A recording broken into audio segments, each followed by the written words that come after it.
Mic बंद कर लीजिए प्लीज सभी लोग। कैमरा ऑन रखेंगे, माइक बंद रखेंगे। बहुत ज़्यादा देर की बात नहीं है, मैक्सिमम में 1 घंटा लगेगा मुझे समझाने की पूरी चीज़ को, क्योंकि हमें काफ़ी सुपरफिशियल चीज़ें लेके चलना है, बहुत ज़्यादा डीप में हमें नहीं चलना। तो लास्ट की 3 से 4 क्लासेस आई थिंक, शायद उससे भी ज़्यादा 4 क्लासेस के आसपास आप लोग के एस्से पे हो चुकी हैं। एस्से में सभी के डाउट्स क्लियर हैं, जो प्रैक्टिस कर रहे होंगे उन्हें शायद अच्छा लग भी रहा होगा। ठीक है, तो आज हम आपको लेके चलेंगे लॉन्ग आंसर पे। देखो पहली बार इंट्रोड्यूस कराया जा रहा है आईबी के द्वारा लॉन्ग आंसर। इससे पहले नहीं होता था। इससे पहले प्रीसी आप लोगों से पूछा जाता था, कॉम्प्रिहेंशन पूछा जाता था, ऐसे पूछा जाता था, लॉन्ग आंसर नहीं पूछा जाता था। पता है आप लोगों को? प्रीवियस ईयर उठा के देखा आप लोगों ने?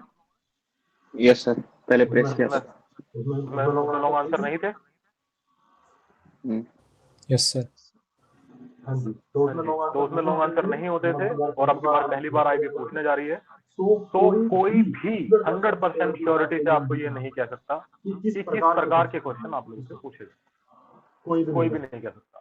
तो कोई भी अगर आपको उससे डरा रहा है, समझा रहा है, बता रहा है, वो सिर्फ अपने लेवल ऑफ नॉलेज पे बात कर रहा है, किसी को भी हकीकत की जानकारी नहीं। समझे? अगर कोई उससे डरा रहा है तो भी, समझा रहा है तो भी, करा रहा है तो भी, सब अपने लेवल ऑफ नॉलेज पे ही उस चीज को कर रहे हैं। मैं नहीं कह रहा कोई गलत कर रहा है, सही कर रहा है, लेकिन अपने लेवल ऑफ नॉलेज पे ही कर रहा है। तो जब किसी को पता नहीं है क्या पूछा जाएगा, कैसे चीजें होंगी, तो हम कैसे लेकर के चले लॉन्ग आंसर। तो मैं भी अपने लेवल ऑफ नॉलेज पे आप लोगों को समझाऊंगा कि हम किसी एग्जाम के फॉर्मेट को ना सोचते हुए सिर्फ एक ही चीज पे स्टिक करेंगे, जो कि होगी explanation and demand of the question. कि ऐसा फॉर्मेट वैसा फॉर्मेट हम अभी बात ही नहीं कर सकते, क्या पता कैसा क्वेश्चन पूछा जाए, क्या वो सीएससी मेंस जैसा कोई क्वेश्चन पूछ लें लॉन्ग आंसर के नाम पे, या कोई सिंपल एनसीईआरटी से क्वेश्चन डाल दें, क्या पता किस तरीके का क्वेश्चन पूछ लिया जाए। तो हम फोकस करेंगे कि बाकी चीजों पे ध्यान ना देते हुए हम सिर्फ ध्यान दें कि क्वेश्चन की डिमांड को पूरी करें। ठीक है।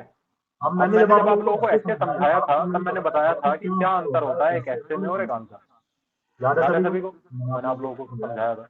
आज हम फिर से उसी पे बात करेंगे थोड़ी सी, क्योंकि आज हमें फिर से आंसर समझना। पिछली बार हमने ऐसे समझा था।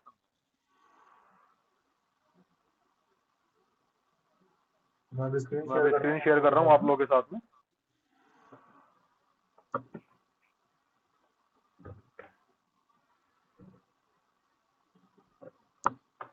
Is my screen visible to you all? Yes sir. Yes, sir. Yes sir.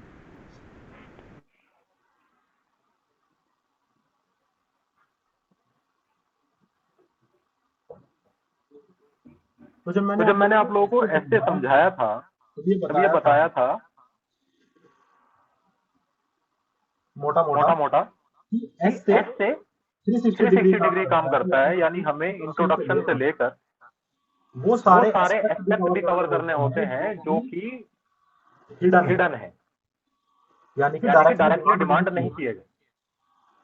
बताया था कि डायरेक्ट डिमांड पे नहीं है, तब भी हमें वो बताने पड़े, जैसे कि कॉजेज हैं, इम्पैक्ट है, सॉल्यूशंस है, गवर्नमेंट एफर्ट्स है, डेटा है, न्यूज है, वो सब कुछ बताना पड़ेगा जो डायरेक्टली डिमांड भी नहीं किया गया है। But in the long answer क्या हम ये सब करेंगे? हम हिट करेंगे डिमांड को, जो क्वेश्चन डायरेक्टली हमसे पूछेगा। उसके अलावा क्या लिखेंगे? उसके अलावा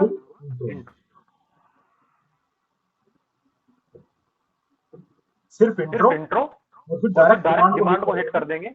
अगर वो हमसे कॉजेज पूछना चाहता है तो हम सिर्फ कॉजेज देंगे, वो हमसे सिर्फ इम्पैक्ट पूछना चाहता है तो हम सिर्फ इम्पैक्ट देंगे, वो हमसे रीजन पूछना चाहता है तो सिर्फ हम रीजन देंगे। ठीक है, हम सारी चीजों का ब्लेंड नहीं करेंगे एस्से की तरह।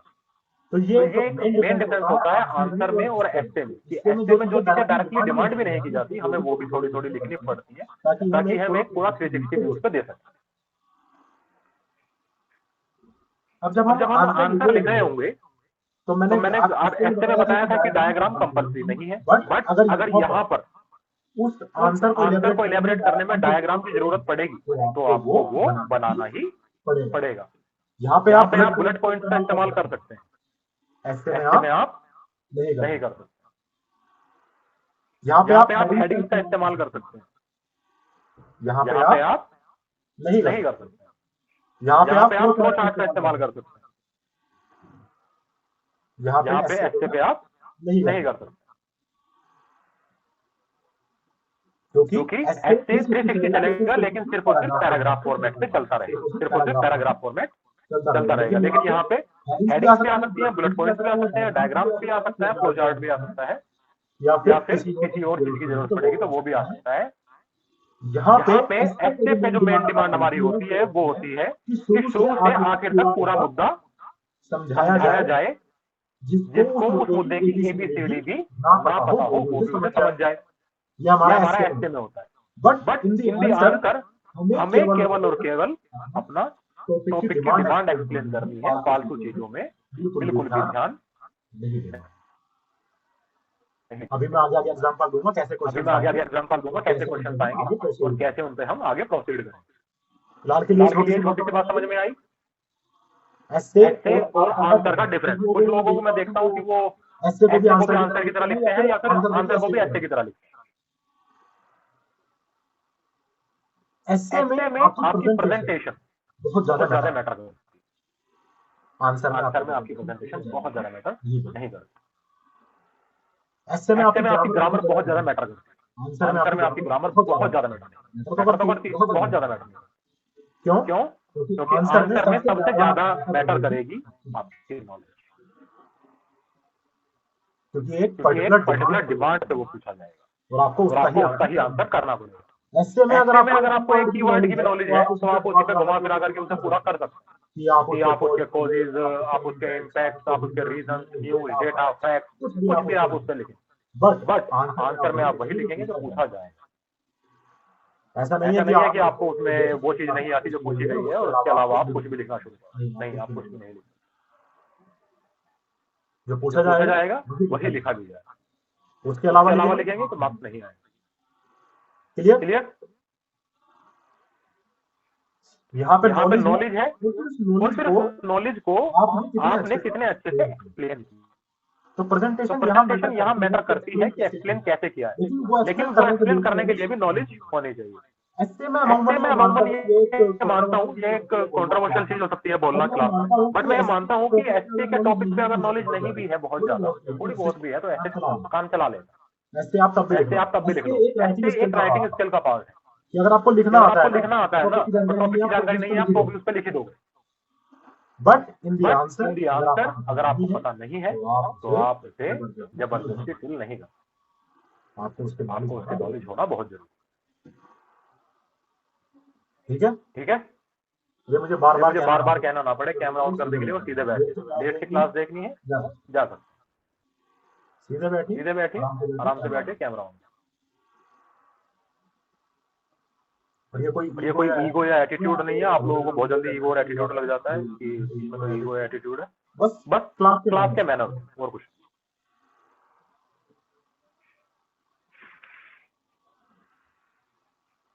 मिस्टर विशाल कैमरा ऑन नहीं है आप। लास्ट वार्निंग है जिसका भी है, इसके बाद दोबारा मैं बोलूंगा नहीं, सीधा नहीं कहूंगा। चलिए, तो यहाँ पे समझ में आया। अब बात करते हैं कि क्वेश्चन कैसे होता है। आंसर तो आपको लिखना है, लेकिन वो आंसर लिखा कैसे जाएगा ये डिसाइड करेगा कि आप क्वेश्चन से क्या समझे।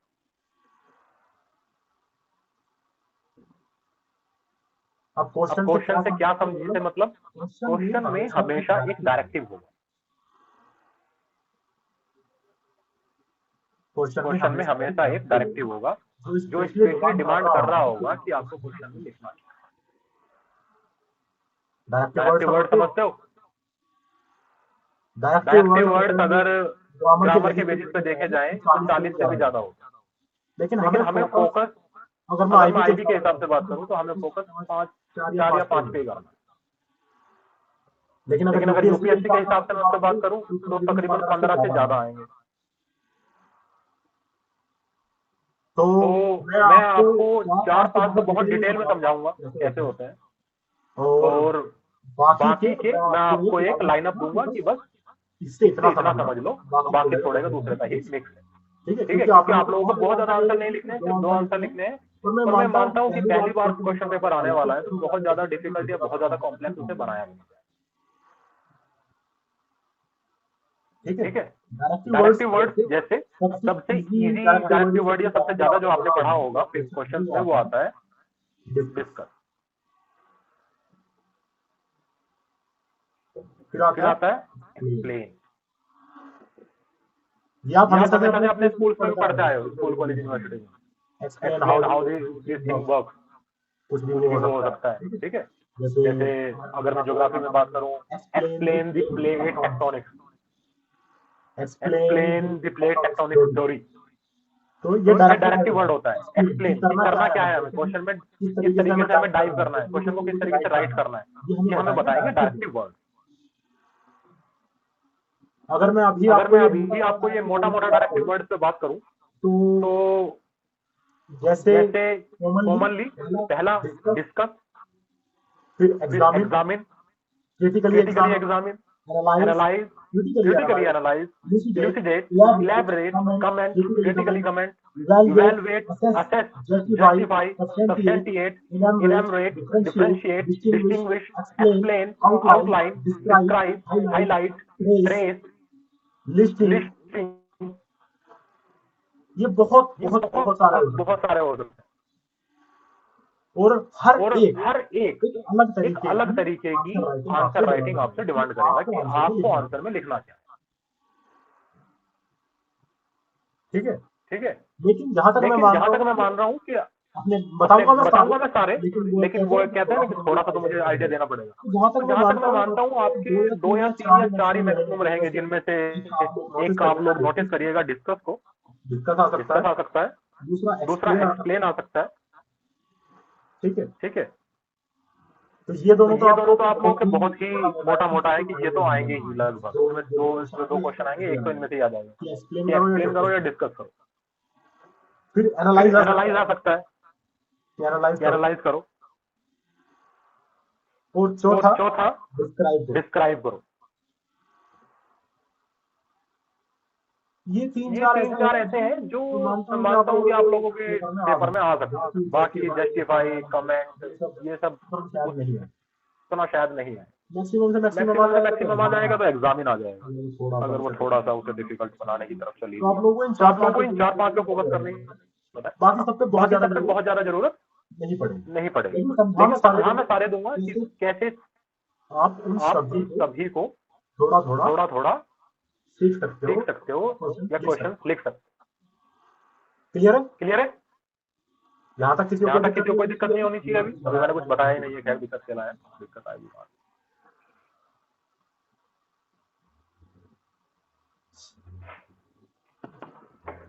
तो सबसे पहले मैंने बताया कि ये चीजें सबकी है। जब आप क्वेश्चन को समझ जाओ तो सबसे पहला step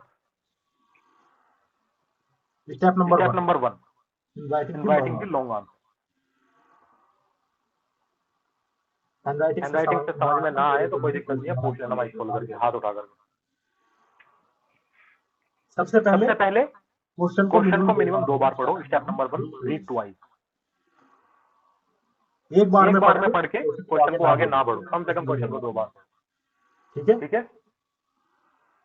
step number 2, find the directive. Find करने की जरूरत है, सामने लिखा हुआ है। बस मेरा कहने का मतलब है फाइंड द डायरेक्टिव आप लोगों के सामने लिखा होता है, लिखा ही आएगा। डिस्कस करो, एग्जामिन करो, एक्सप्लेन करो, ये आप लोगों के सामने ही आएगा। डिस्कस, एक्सप्लेन, एग्जामिन, एनालाइज, ये आपके सामने ही आएगा लिखा होगा। But still find the directive. Third, keyword.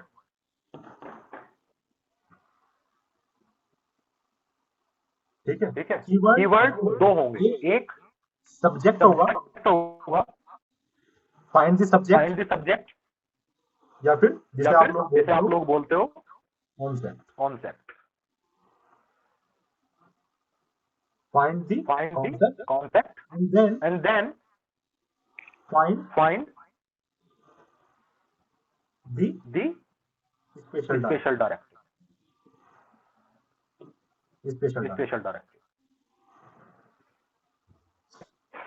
directive का मतलब कि अलग से कोई कीवर्ड तो नहीं दिया गया कि इम्पैक्ट बताइए, कोज बताइए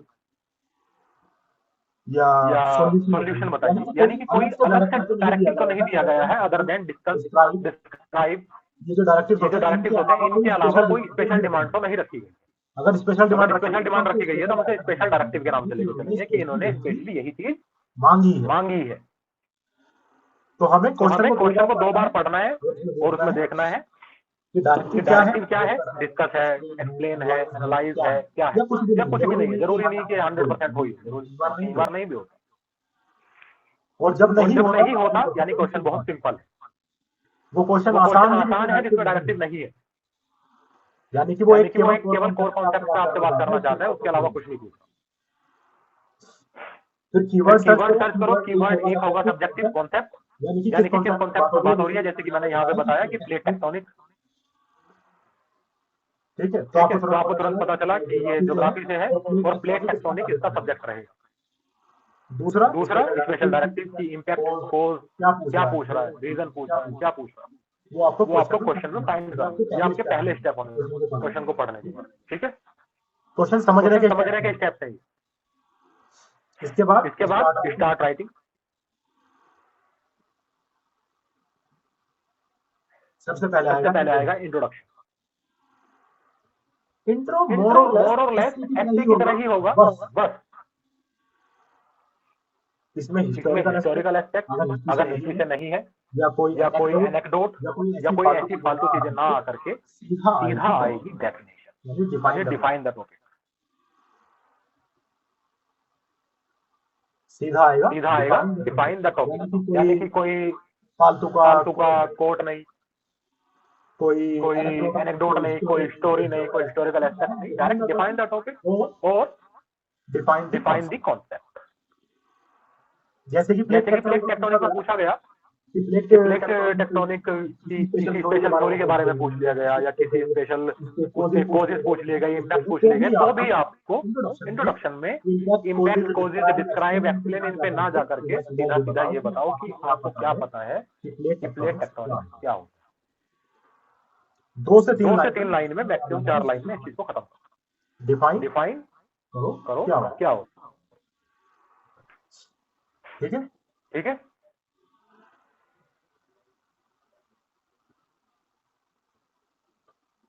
जैसे एक मैं आपसे पूछ लूं, गुड गवर्नेंस इज एसेंशियल। चलो पूरा एक्सप्लेन, फिर आएगा एक comma, how the good governance is different from digital governance.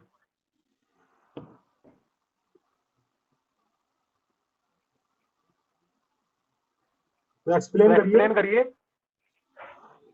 कि how good governance is different from digital governance. मतलब ये क्वेश्चन बस समझाने के लिए।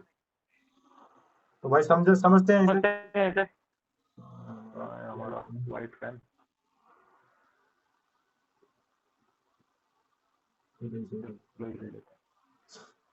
सबसे पहले मैंने क्या क्वेश्चन को 2 बार पढ़ो भाई। Explain how the good governance is different from digital governance.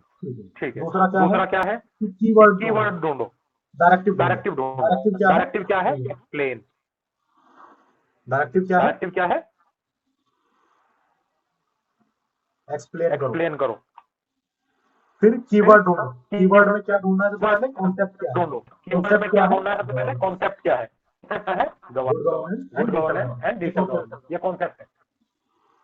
फिर स्पेशल डायरेक्टिव क्या कि हाउ इज डिफरेंट मतलब अंतर बताओ। स्पेशल डायरेक्टिव क्या है, अंतर बताओ। तीनों चीजें मिल गई तीनों चीजें मिल गई क्वेश्चन में। एक्सप्लेन करना है। कॉन्सेप्ट क्या है? कॉन्सेप्ट है गवर्नेंस। कौन सी गवर्नेंस? एक गुड है और एक डिजिटल है। और क्वेश्चन की डिमांड क्या है कि दोनों अंतर बताओ। क्लियर हुआ? क्लियर। अच्छा, इंट्रोडक्शन में क्या लिखेंगे? एक लाइन गुड गवर्नेंस, एक लाइन डिजिटल गवर्नेंस। इंट्रोडक्शन खत्म। Define the topic, define the concept, खत्म हमारी तरफ। ठीक है। यस मिस्टर प्रशांत। सर क्या इसको खाली गवर्नेंस से शुरू कर सकते हैं, क्योंकि इसमें दो कॉन्सेप्ट है बिल्कुल। और काफी लेंथी हो जाएगी इंट्रोडक्शन। पहली लाइन गवर्नेंस पे लिखिए, दूसरी डिजिटल गवर्नेंस पे, तीसरी गुड गवर्नेंस पे, तो भी कोई दिक्कत। कॉन्सेप्ट आपको पता है, जस्ट डिफाइन द कॉन्सेप्ट। ठीक है। क्लियर हुआ? आंसर लिखना ऐसे लिखने से बहुत ज्यादा आसान है, क्योंकि इसमें बहुत ज्यादा सोचने की जरूरत नहीं पड़ती, क्योंकि हमें हमारा सोचने का और लिखने का दोनों का स्कोप लिमिटेड कर दिया गया कि भाई एक ही जगह पे जाना है। आप कुछ अपने दिमाग से सोच करके बहुत ज्यादा इधर उधर का नहीं लिख सकते हो। क्लियर। Yes sir. फिर हम जाएंगे main body.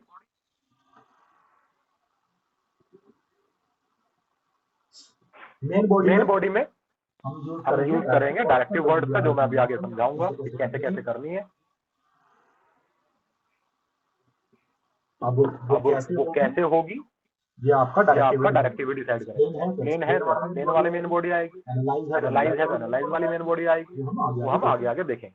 But you can use in your long answer in body. क्या यूज कर सकते हो? जैसे मैंने बताया, बुलेट पॉइंट आप यूज कर सकते हो, फ्लो चार्ट आप यूज कर सकते हो, केस केस स्टडीज आप यूज कर सकते हो, एग्जांपल्स आप यूज कर सकते हो। जो आपके दिमाग में आए एक्सप्लेन करने के लिए टॉपिक को, आप वो यूज कर सकते हो in the main board. Data है, फैक्ट है, फ्लो चार्ट है, डायग्राम है, सब हेडिंग्स है, जो आपके पास है, आप उसे पूरे तरीके से यूज करिए। ठीक है। यहाँ कोई दिक्कत नहीं है। बस शर्त एक ही रहेगी जो एस्टे में भी थी, यहाँ भी बनी रहेगी।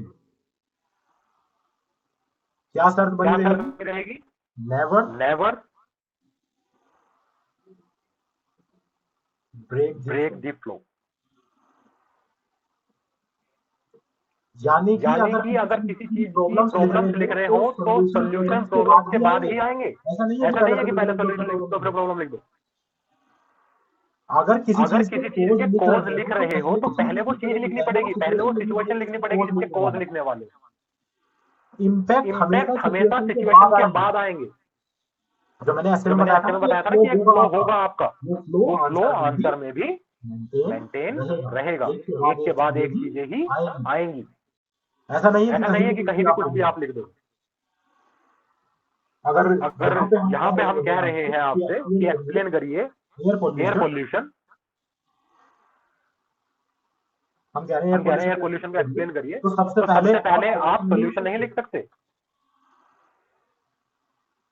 आप सबसे पहले प्रॉब्लम लिखेंगे, फिर प्रॉब्लम अराइज कैसे हुई वो लिखेंगे, प्रॉब्लम खत्म क्यों नहीं हो रही वो लिखेंगे, प्रॉब्लम से होने वाले इम्पैक्ट लिखेंगे, फिर जाकर सोल्यूशन लिखेंगे। यानी कि जो फ्लो है, नॉलेज फ्लो है, ये इसी डायरेक्शन में चलेगा, चाहे वो ऐसे हो चाहे वो आंसर हो। आप फ्लो ब्रेक नहीं कर सकते, एक दूसरे से चीजें पहले नहीं आ सकती। ये तो समझ में आ गया था पहले, इसमें तो कोई दिक्कत नहीं होगी इस बार भी।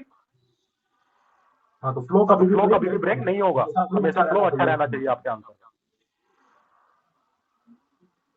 Then conclude the answer.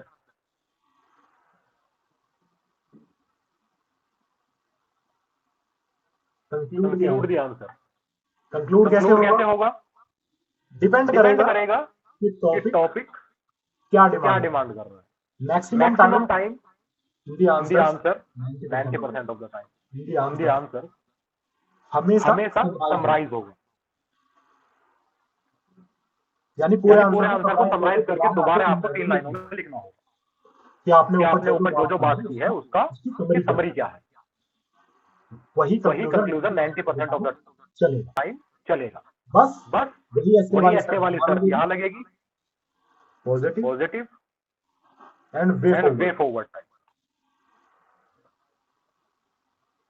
But 90% of the time आपका टॉपिक समराइज होगा। जो आपने ऊपर जितनी बातें की है वही यहाँ पे समरी के तौर पर लिखी जाएगी। उसे ही कहते हैं कंक्लूजन। देखो एक अच्छा कंक्लूजन वो होता है कि सिर्फ कंक्लूजन भी पढ़ लिया जाए तो आपको पूरे आंसर को पढ़ने की जरूरत ना पड़े। एक अच्छा कंक्लूजन वही होता है। ठीक है।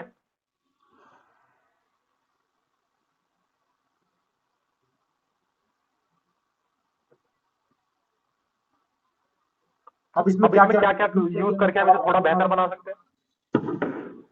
How to write a better answer. हमेशा शॉर्ट एंड क्रिस्प रखो। ऐसे को लेंथी रखना होता है, इसे क्रिस्प रखना होता है। जितना छोटा उतना बेहतर। जितने कम शब्दों में बात को कह पाओगे उतना अच्छा। डायरेक्ट पॉइंट पे जब करो, बातों को घुमा फिरा करके मत लो। डायरेक्ट डिमांड पे हिट करना है। ठीक है। Use linking word. Linking word अगर समझ में नहीं आते हैं, यूज रीजनिंग। क्योंकि ये क्वेश्चन आंसर है और क्वेश्चन आंसर में इस तरीके से आंसर दिए जाते हैं कि जो क्वेश्चन आपने हमें दिया है हम उसका भी आंसर कर रहे हैं, और जो आंसर करते करते हमारे क्वेश्चन अराइज हुए हैं उसका भी आंसर। तो हमेशा आंसर फॉर्म में लिखें, और आंसर फॉर्म में रीजनिंग आती है। रीजनिंग वर्ड कौन से होते हैं? जैसे हाउएवर, देयरफॉर, यानी कि हम हर चीज का रीजन बता रहे हैं कि ऐसा है तो ऐसा भी होगा, ऐसा है तो ऐसा हो जाएगा। तो ये रीजनिंग वर्ड है या लिंकिंग वर्ड है, हाउएवर, देयरफॉर, मोरओवर, आप ऐसे शब्दों का इस्तेमाल करें, थोड़ा और बेहतर रहेगा। ठीक है।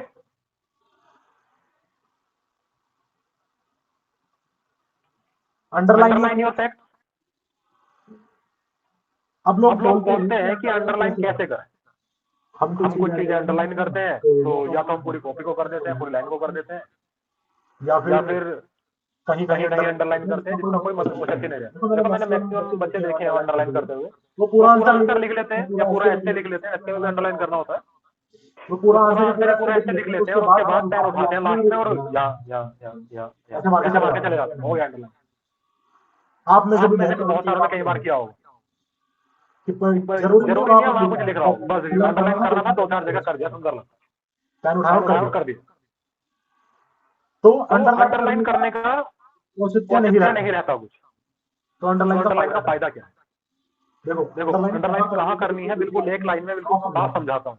एक लाइन में जहां आपको ऐसा लगे कि एग्जामिनर को मेरी बात पढ़नी ही पढ़नी चाहिए, वहां पर अंडरलाइन।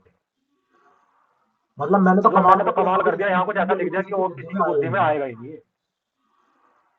मैंने तो कुछ दुनिया से न्यारी चीज ली, या मैंने कोई ऐसा डेटा लिख दिया कि कोई उसे काट ही नहीं सकता। मुझे पता है तो पता है, वहां अंडरलाइन।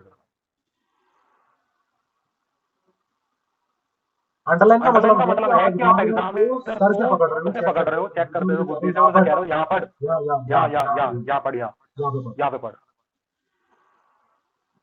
समझ रहे हो? जैसे आप अभी बैठे और मैं पीछे सर पकड़ के कहूँ ना कि यहाँ पढ़, यहाँ देख, यहाँ पे पढ़। अंडरलाइन का मतलब ये होता है कि जबरदस्ती उसका फोकस यहाँ लाया जाए कि यहाँ पढ़, यहाँ पढ़।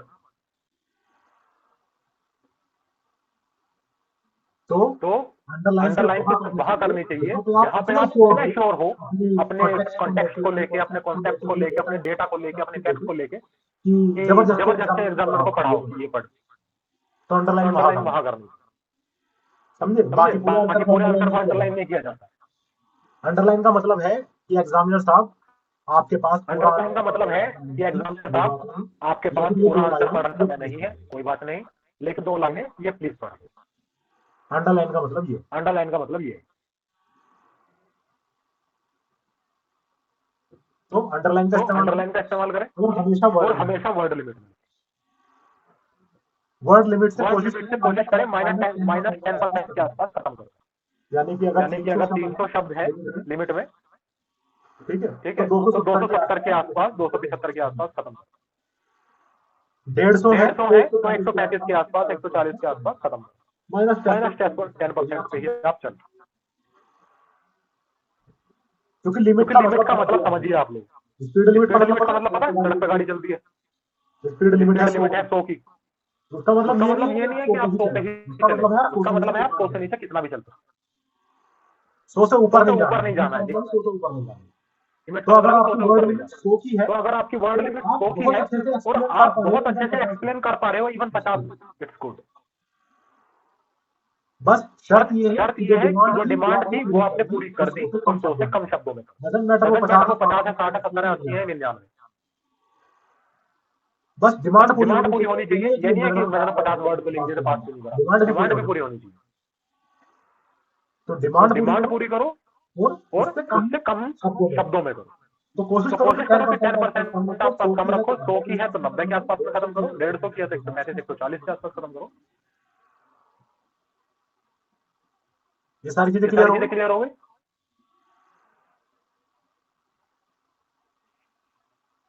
चलिए बहुत बढ़िया बात।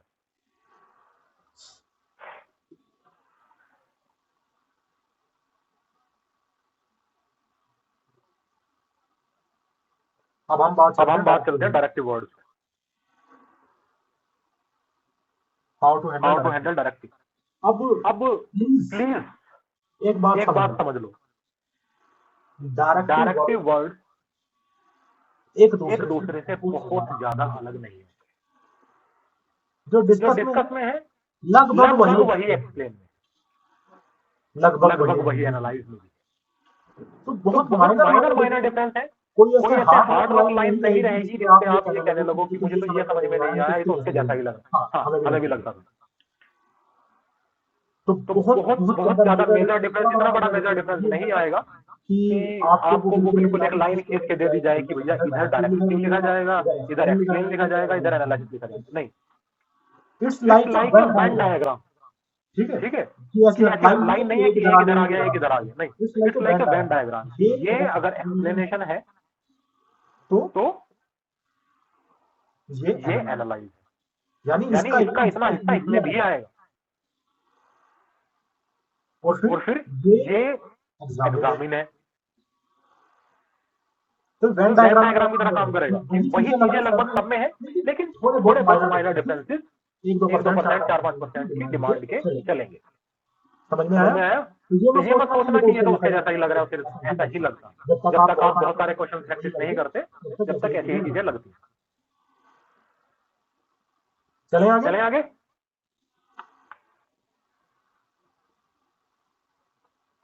सबसे पहले लीजिए discuss.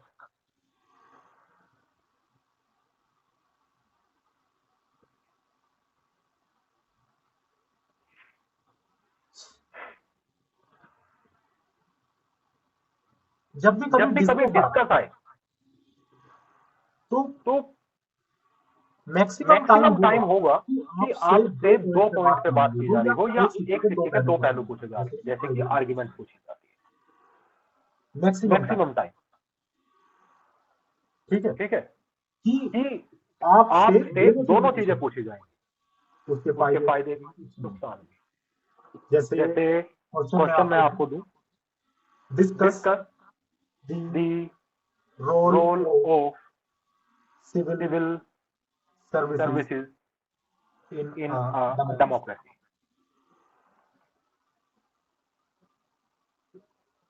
Discuss the role of civil services in a democracy. तो सबसे पहले क्या पकड़ा? डिस्कस करना। ठीक है। फिर क्या पकड़ा? कॉन्सेप्ट क्या है? Civil services and democracy. Directive word क्या है? स्पेशल डायरेक्टिव रोल बताना। अब ये बताइए जब हम डिस्कस कर रहे होंगे किसी चीज का रोल, तो क्या वो सिर्फ पॉजिटिव करेंगे?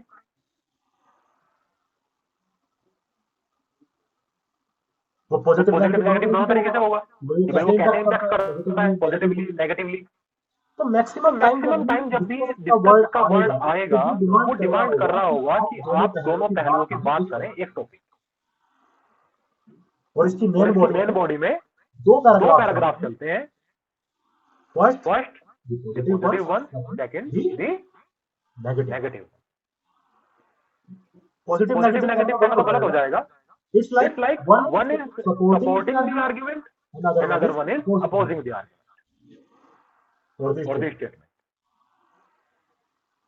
मैक्सिमम टाइम ऐसा देखा जाएगा जहां पे नहीं होगा वहां पे डिस्कस केवल लिखने के लिए लिख दिया गया होगा, आपको सिंपली एक्सप्लेन करना होगा। ठीक है, एक्सप्लेन में नहीं, इलैबोरेट करना होगा, एक ही बात है, कुछ ज्यादा तो डिस्कस जहां पे भी होगा वहां पे दो पहलुओं पे बात करना होगी। इस बात को हमेशा फोकस करके चलिए। दो से ज्यादा भी हो सकता है, जैसे discuss the role of money in everyone's life. ठीक है, discuss the role of money in everyone's life. तो एवरीवन में क्या आ जाएगा, यहाँ पे एवरीवन देखा जाए तो कितने सारे पहलू बन जाएंगे। फर्स्ट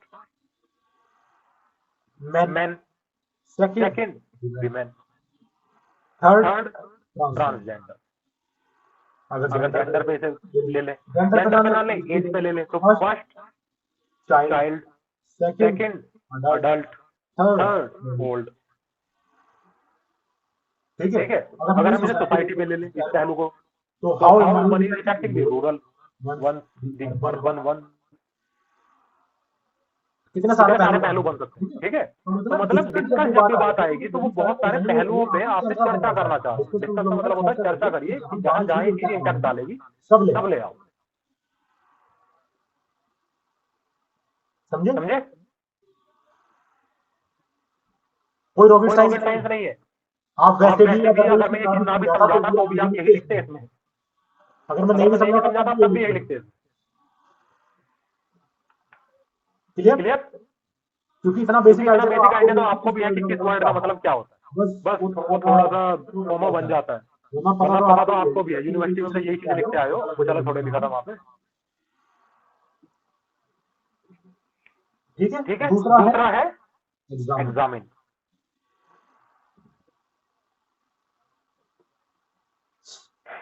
जब भी एग्जामिन होगा तो एग्जामिन किसे करते हैं भाई? एग्जामिन क्या होता है? एग्जामिन होता है इशू या प्रॉब्लम या इफेक्ट। ये तीनों चीज एग्जामिन होता है। इशू हो, प्रॉब्लम हो या इफेक्ट हो। जैसे examine the issue of pollution in Delhi,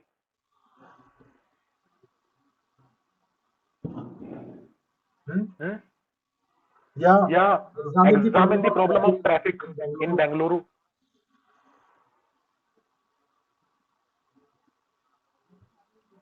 या examine the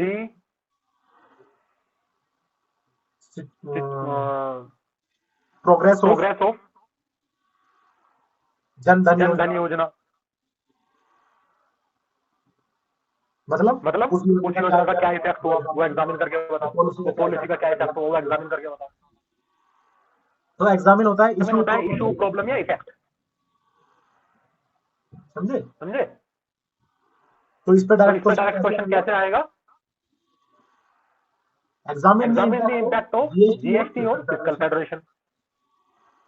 examine the effect of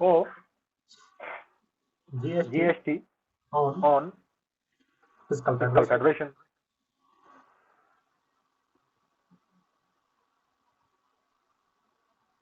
इसमें आपको क्या लिखना होगा? एग्जामिन करने के लिए एग्जामिन में क्या आता है भाई? जब आप लोग खुद को एग्जामिन कराने जाते हो तो क्या आती है? रिपोर्ट है ना? रिपोर्ट में क्या आता है? Data, causes and impact। तो आप इसे एक रिपोर्ट की तरह लिखते हैं। इस आंसर जब भी एग्जामिन आता है तो आप इस आंसर को एक रिपोर्ट की तरह लिखते हैं कि आपने क्या देखा, क्या महसूस किया, किस रिपोर्ट में क्या आया और इसके कॉजेज क्या है, इम्पैक्ट क्या है, वो आप सारे लिखते हैं एग्जामिन में। समझे? अभी जब क्वेश्चन दूंगा लिखने के लिए, अब आप लोगों के इसके बाद मैं टेस्ट सीरीज शुरू कराऊंगा। नेक्स्ट मंडे से कोशिश करूंगा आप लोगों को टेस्ट देना शुरू करूंगा और फिर वो टेस्ट के एक्सप्लेनेशन क्लास भी दिया करूंगा सारे के सारे। तो उसमें आप लोगों को ज्यादा बेहतर समझ। ठीक है, और वो जब तक चलेगा हफ्ते में, और वो जब तक चलेगा आपसे, जब तक आप लोगों का पेपर नहीं होगा। इसके बाद आता है आप लोगों इसके बाद आता है आप लोगों का एनालाइज। एनालाइज क्या होती है भाई? एनालाइज क्या होती है भाई? एनालाइज होती है सिचुएशन। एनालाइज क्या होती है? एनालाइज क्या होती है? सिचुएशन। सिचुएशन। इसका एनालिसिस करो, इसका एनालिसिस करो सिचुएशन का। कैसे सिचुएशन करते का। हैं? कैसे करते हैं एनालिसिस?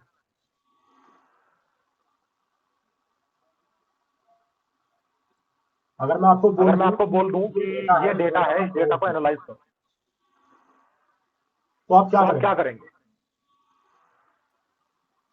सर उसकी इम्प्लीमेंटेशन और उसमें जो शॉर्ट कमिंग्स है या उसके लिए मतलब क्या हम वे अहेड ले सकते हैं? हम ये ढूंढेंगे उसमें क्या कमियां, उसमें क्या इम्प्रूवमेंट और उसमें की जा सकती है, और हाउ द प्रॉब्लम्स और the shortcomings are interconnected की जा सकती है, और हाउ द प्रॉब्लम और the short interconnected with each other. ठीक है, तो इट्स लाइक कि आप प्रॉब्लम सॉल्व कर रहे हैं। तो इट्स लाइक कि आप प्रॉब्लम सॉल्व कर रहे हैं। उसको क्यों? सॉल्यूशन कैसे करनी है? उसका एनालाइज सॉल्यूशन कैसे होगा?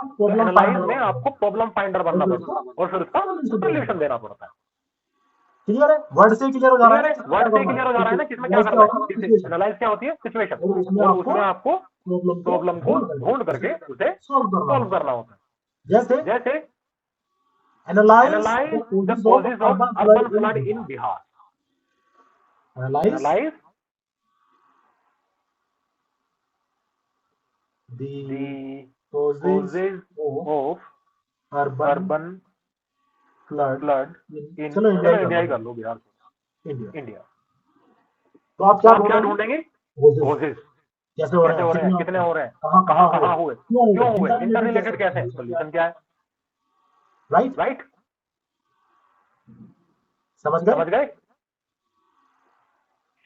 अभी बहुत एक बेसिक जानकारी है ये। ऐसे तो मैं अगर कराने पे आऊंगा तो एक डायरेक्टिव पे 4 दिन पढ़ाना पड़ेगा, लेकिन थोड़ा बेसिक समझो, क्वेश्चन के साथ डीप में चले जाएंगे। ठीक है, तो हो सकता है मैं बहुत सारी चीजों को छोड़ के चल रहा हूँ, आपको उससे ज्यादा जानकारी हो, लेकिन कभी कभी ज्यादा जानकारी को छोड़ करके मेजर चीजों पर फोकस करना चाहिए, ताकि बेसिक चीजों से चीजें जल्दी समझ में आए। इसके बाद लास्ट जो मैं आप लोगों को समझाऊंगा वो है इवैल्यूएट,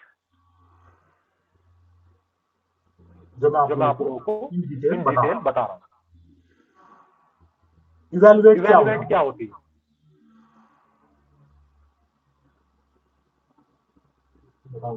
इवैल्यूएट क्या होता है? सर कोई चीज हमने इम्प्लीमेंट कर दी, उसका इम्पैक्ट क्या है वही इवेलुएट किया जाता है, कि उसका पॉजिटिव इम्पैक्ट है या नेगेटिव इम्पैक्ट है, होलिस्टिकली। और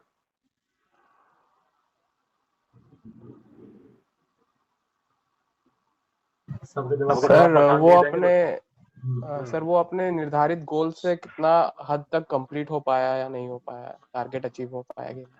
इवैल्यूएट होती है हमेशा प्रोग्रेस, अब चाहे वो पॉजिटिव में हो या नेगेटिव में। ठीक है, तो इवैल्यूएट होती है प्रोग्रेस। तो यहाँ से क्वेश्चन किस टाइप के बनेंगे? यहाँ से क्वेश्चन बनेंगे evaluate the MNREGA in recent year. Evaluate the performance of MNREGA in recent year. इतने डिटेल में क्वेश्चन आएंगे नहीं, लेकिन चलो ठीक है, आप लोगों को सिविल में काम आएगा, थोड़ा तो समझा ही रहा हूँ। तो मेरे हिसाब से बेसिक क्वेश्चन आने चाहिए, बट स्टिल क्या पता क्या आ जाए, तैयार तो लेना पड़ता है। तो ये जो 3-4 चीजें हैं, अब आप देखो कि ये देखने में बहुत ज्यादा हैवी लग रहे थे कि डिस्कस आएगा तो क्या लिखूंगा, ये आएगा तो क्या लिखूंगा, तो कहीं ना कहीं वही वर्ड उस मेन बॉडी को कितना इजी बना दे रहा है कि हमें उसमें लिखना क्या है। वो एक सिंपल वर्ड से हमें समझ में आ जा रहा है कि हमें मेन बॉडी में लिखना क्या है। ऐसे का तो बहुत सिंपल है, मैंने एक फॉर्मेट आपको दिया, फ्लो में दिया, आप फटाफट वही सारी चीजें लिखते चले जाओ। बट यहाँ पे हर क्वेश्चन बताएगा कि आपको लिखना क्या है। समझे? अब एक चीज जो यहाँ से आप लोगों को थोड़ा अलग हट के चलनी है, और वो आने के चांसेस भी है। इवन पीसीएस और सिविल्स में तो 110% आता है। इनमें से किसी भी चीज पे, किसी भी डायरेक्टिव पे अगर लग जाए critically examine, examine, critically critically analyse, analyze, ठीक है। अगर वो किसी अगर भी वो किसी भी डायरेक्टिव डायरेक्टिव पे पे क्रिटिकल लग जाए तो तो वो डिमांड को कैसे चेंज करता है? चलिए प्रशांत जी आप ही बताइए, अगर किसी पे भी क्रिटिकली लग जाए तो वो डिमांड को कैसे चेंज करता है? सर उसके जो हिडन एस्पेक्ट है वो भी हमें टच करने पड़ते हैं, कि जो चीजें पूछी भी नहीं गई वो भी बतानी पड़ती है। अगर जैसे कि एग्जांपल ले, अगर मनरेगा स्कीम के ही बारे में पूछा है तो उसके बारे में हमें पॉजिटिव नेगेटिव्स तो बताने ही है, बट उसके क्या सॉल्यूशन दे सकते हैं फर्दर, मतलब इम्प्लीमेंटेशन में फ्यूचर में उसको क्या कर सकते हैं, वो भी चीजें बतानी नेसेसरी हो जाएगी। अगर हाँ बिल्कुल सही, अगर क्रिटिकली लग जाए तो आपको वो चीज भी बतानी है जो शायद उस डायरेक्टिव के नॉर्मल वर्जन पे नहीं थी। जैसे एनालाइज में हम बता रहे हैं हाउ, व्हाई, व्हेन, कि वो चीज कि वो चीज कैसे हुई, कैसे हो रही थी। बट अगर उसमें क्रिटिकली एनालाइज लग जाए तो हम क्या बताएंगे? उसके फायदे भी, नुकसान भी, लिमिटेशन भी, सब कुछ हम बता के चलें। क्रिटिकली का मतलब है कि क्रिटिकली का सिंपल मतलब समझिए कि आप अपने दिमाग से, अपनी सोच से उस टॉपिक के बारे में और कितना समझते हैं। क्रिटिकली का मतलब ये है कि दिमाग पे जोर डालिए। जैसे हम कहते हैं ना कि वो सीरियस होता है क्रिटिकल सिचुएशन, दिमाग पे जोर डाल भाई, और क्या इसके अलावा और क्या। तो क्रिटिकली का मतलब है अपने दिमाग से और सोच करके आपको आंसर में पुट करना है, अदर देन कि उन्होंने डिमांड किया है। जो उन्होंने डिमांड किया है उससे भी ज्यादा आंसर में आप जितने चीजों को पुट करें वो बेहतर। और वो भी ऐसा नहीं है कि डिमांड से हट रहेगा, वो भी डिमांड के आसपास। बस आपको समझना होगा कितना रिलेवेंट है और कितना नहीं।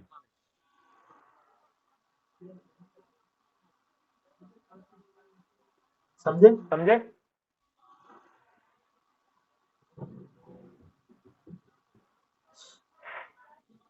तो अब इसमें एक चीज देख लीजिए आप लोग, इसे अगर मैं टेबल में डिवाइड करूं, जैसे मैंने बताया ना कि आप लोगों के होते हैं 40 से ज्यादा, सीएससी में भी पूछे जाते हैं 15 से ज्यादा, बट मैंने आपको बताए कितने? सिर्फ 5। और ये भी बताया कि वो सारे कहीं ना कहीं लगभग एक जैसे से होते हैं। तो ये टेबल आप अपने लिए रख लो कि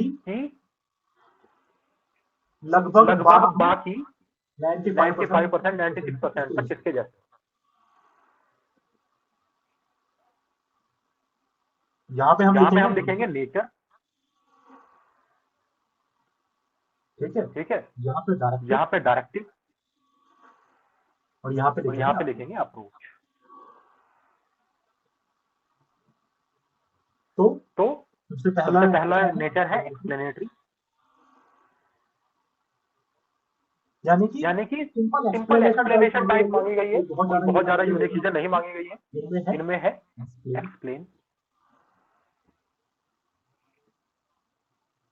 इल्यूसिडेट, describe.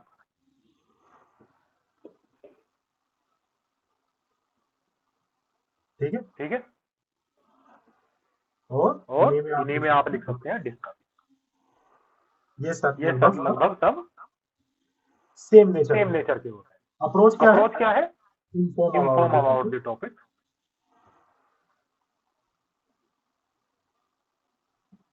inform about the topic on all aspects। यानी जितने एस्पेक्ट या जितने आधार आप ढूंढ पाओ उतनों पे उस टॉपिक को एक्सप्लेन करो। कोई सा भी आ जाए, एक्सप्लेन आ जाए, डिस्क्राइब आ जाए, डिस्कस आ जाए या इल्यूसिडेट आ जाए। इनका मतलब है कि जितने पहलू आप लोगों को समझ में आते हैं सबको बहुत अच्छे से एक्सप्लेन करो, चाहे पॉजिटिव हो या नेगेटिव हो, जितने पहलू आप लोगों के समझ में आ जाए। दूसरा है नेचर एनालिटिकल, यानी चीजों को कनेक्ट करो, ब्रेक डाउन करो, एनालाइज करो और समझाओ। यानी चीजों को समझाओ, सिर्फ एक्सप्लेन मत करो, उन्हें समझाओ भी टुकड़ों में तोड़ करके। इनमें है एग्जामिन, एनालाइज एंड असेस। इनमें क्या करना है? आप लोगों को छोटे छोटे ब्रेकडाउन ढूंढने हैं, जजमेंट देनी है लास्ट में, और कोज इफेक्ट चीजें बतानी है, एनालाइज करना है कि क्या सिचुएशन है, कैसे हुई।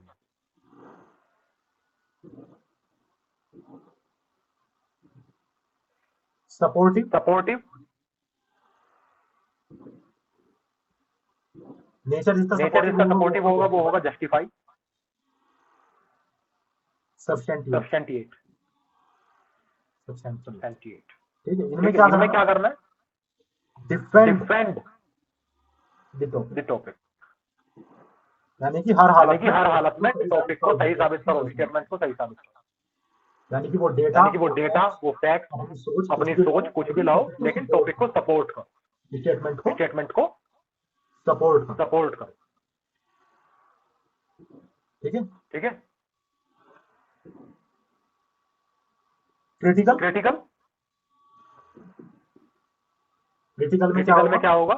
Analyse, critically analyse, critically comment या क्रिटिकली एग्जामिन।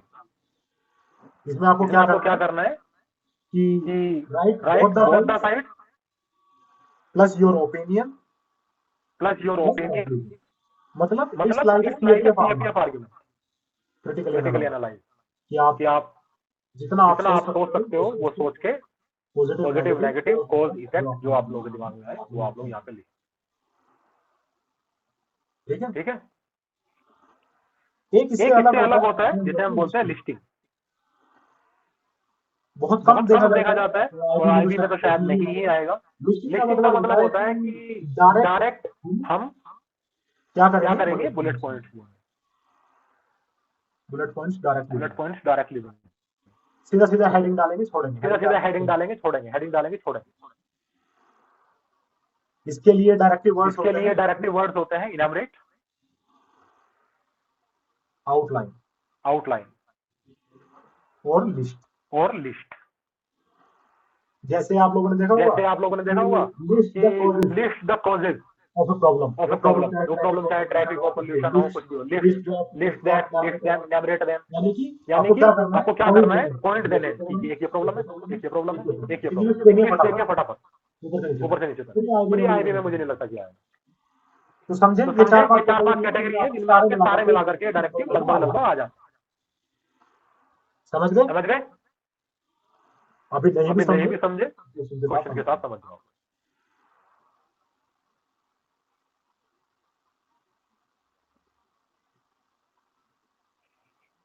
तो सबसे पहले मैंने आप लोगों को बताया डिस्कस पे हमेशा एक से ज्यादा पहलू रहेंगे। जैसे discuss the role of technology in promoting transparency and accountability in governance in India. तो उसके क्या रोल है? एक से ज्यादा पहलू है वो आएंगे। दूसरा, examine the challenges faced by Indian public health system in achieving universal health care. यानी कि एग्जामिन करो चैलेंजेस दो। फिर critically examine the impact of, जैसे मैंने अभी जीएसटी बताया, जीएसटी वाला क्वेश्चन आप लोग के दिया। Analyse the factors of responsible for increasing frequency in urban flood. आप लोगों ने समझा अर्बन फ्लड वाला। तो इस तरीके से ये क्वेश्चन की पूरी लिस्ट आप लोगों के साथ चलेगी। यहाँ तक समझ में आया? मोटा भी समझ में आया। बाकी तो जैसे मैंने ऐसे में समझाया था, फिर 5 क्लास प्लीज ऐसे ही यहाँ भी लूंगा। मोटा भी समझ में आया। तो बिल्कुल क्लियर जो दिमाग में आप आज आपके आना चाहिए, बिल्कुल क्लियर वो आना चाहिए कि how essay and answer is different. बाकी तो सब सीख जाओगे। समझे कि एस्से और आंसर अलग अलग होते हैं, वो कैसे होते हैं, कि स्पेशल डिमांड क्रिएट की जाती है आंसर में। वो कैसे की जाती है? वो 2-3 वर्ड के द्वारा की जाती है। वो कैसे वर्ड है, कैसे काम करेंगे, वो आने वाली क्लासेस में एक एक करके सीख लेंगे। लेकिन यहाँ तो समझ में आया कि अलग अलग होते हैं और कैसे होते हैं।